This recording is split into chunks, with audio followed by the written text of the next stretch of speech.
1 Samuel chapter 14. Now a detachment of Philistines had gone out to the pass at Michmash. One day Jonathan, son of Saul, said to his young armour-bearer, "Come, let's go over to the Philistine outpost on the other side." But he did not tell his father. Saul was staying on the outskirts of Gibeah, under the pomegranate tree in Migron.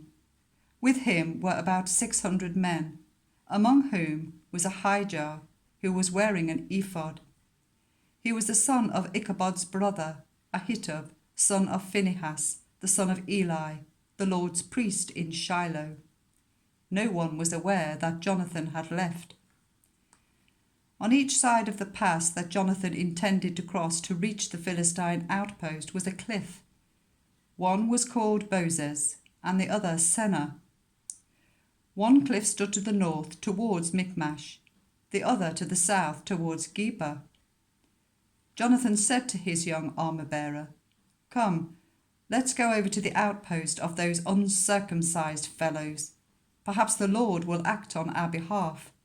Nothing can hinder the Lord from saving, whether by many or by few." "Do all that you have in mind," his armour-bearer said. "Go ahead.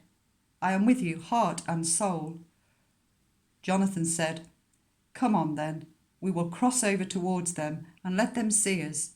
If they say to us, 'Wait there until we come to you,' we will stay where we are and not go up to them. But if they say, 'Come up to us,' we will climb up, because that will be our sign that the Lord has given them into our hands." So both of them showed themselves to the Philistine outpost.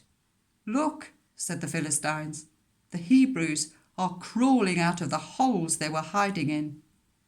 The men of the outpost shouted to Jonathan and his armour-bearer, "Come up to us, and we'll teach you a lesson." So Jonathan said to his armour-bearer, "Climb up after me. The Lord has given them into the hand of Israel." Jonathan climbed up, using his hands and feet, with his armour-bearer right behind him. The Philistines fell before Jonathan, and his armour-bearer followed and killed behind him. In that first attack, Jonathan and his armour-bearer killed some 20 men in an area of about half an acre. Then panic struck the whole army, those in the camp and field, and those in the outposts and raiding parties, and the ground shook. It was a panic sent by God. Saul's lookouts at Gibeah in Benjamin saw the army melting away in all directions. Then Saul said to the men who were with him, "Muster the forces and see who has left us." When they did, it was Jonathan and his armour-bearer who were not there. Saul said to Ahijah, "Bring the ark of God." At that time it was with the Israelites. Whilst Saul was talking to the priest, the tumult in the Philistine camp increased more and more. So Saul said to the priest, "Withdraw your hand." Then Saul and all his men assembled and went to the battle. They found the Philistines in total confusion, striking each other with their swords. Those Hebrews who had previously been with the Philistines and had gone up with them to their camp went over to the Israelites who were with Saul and Jonathan. When all the Israelites who had hidden in the hill country of Ephraim heard that the Philistines were on the run, they joined the battle in hot pursuit. So on that day the Lord saved Israel, and the battle moved on beyond Beth-aven. Now the Israelites were in distress that day, because Saul had bound the people under an oath, saying, "Cursed be anyone who eats food before evening comes, before I have avenged myself on my enemies." So none of the troops tasted food. The entire army entered the woods, and there was honey on the ground. When they went into the woods, they saw the honey oozing out, yet no one put his hand to his mouth, because they feared the oath. But Jonathan had not heard that his father had bound the people with the oath. So he reached out the end of the staff that was in his hand and dipped it into the honeycomb. He raised his hand to his mouth, and his eyes brightened. Then one of the soldiers told him, "Your father bound the army under a strict oath, saying, 'Cursed be anyone who eats food today.' That is why the men are faint." Jonathan said, "My father has made trouble for the country. See how my eyes brightened when I tasted a little of this honey. How much better it would have been if the men had eaten today some of the plunder they took from their enemies. Would not the slaughter of the Philistines have been even greater?" That day, after the Israelites had struck down the Philistines from Michmash to Ajalon, they were exhausted. They pounced on the plunder and, taking sheep, cattle, and calves, they butchered them on the ground and ate them, together with the blood. Then someone said to Saul, "Look, the men are sinning against the Lord by eating meat that has blood in it." "You have broken faith," he said. "Roll a large stone over here at once." Then he said, "Go out among the men and tell them, 'Each of you bring me your cattle and sheep, and slaughter them here and eat them. Do not sin against the Lord by eating meat with blood still in it.'" So everyone brought his ox that night and slaughtered it there. Then Saul built an altar to the Lord. It was the first time he had done this.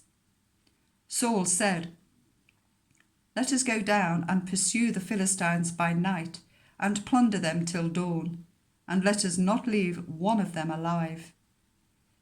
"Do whatever seems best to you," they replied. But the priest said, "Let us enquire of God here." So Saul asked God, "Shall I go down and pursue the Philistines? Will you give them into Israel's hand?" But God did not answer him that day. Saul therefore said, "Come here, all of you who are leaders of the army, and let us find out what sin has been committed today. As surely as the Lord who rescues Israel lives, even if it lies with my son Jonathan, he must die." But not one of them said a word. Saul then said to all the Israelites, "You stand over there. I and Jonathan my son will stand over here." "Do what seems best to you," they replied. Then Saul prayed to the Lord, the God of Israel, "Why have you not answered your servant today? If the fault is in me or my son Jonathan, respond with Urim. But if the men of Israel are at fault, respond with Thummim." Jonathan and Saul were taken by lot, and the men were cleared. Saul said, "Cast the lot between me and Jonathan my son." And Jonathan was taken. Then Saul said to Jonathan, "Tell me what you have done." So Jonathan told him, "I tasted a little honey with the end of my staff, and now I must die?" Saul said, "May God deal with me, be it ever so severely, if you do not die, Jonathan." But the men said to Saul, "Should Jonathan die, he who has brought about this great deliverance in Israel?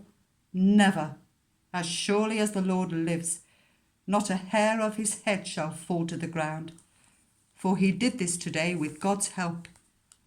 So the men rescued Jonathan, and he was not put to death. Then Saul stopped pursuing the Philistines, and they withdrew to their own land. After Saul had assumed rule over Israel, he fought against their enemies on every side: Moab, the Ammonites, Edom, the kings of Zobah, and the Philistines. Wherever he turned, he inflicted punishment on them. He fought valiantly and defeated the Amalekites, delivering Israel from the hands of those who had plundered them. Saul's sons were Jonathan, Ishvi, and Malchishua. The name of his elder daughter was Merab, and that of the younger was Michal. His wife's name was Ahinoam, daughter of Ahimaaz. The name of the commander of Saul's army was Abner, son of Ner, and Ner was Saul's uncle. Saul's father Kish and Abner's father Ner were sons of Abiel. All the days of Saul, there was bitter war with the Philistines, and whenever Saul saw a mighty or brave man, he took him into his service.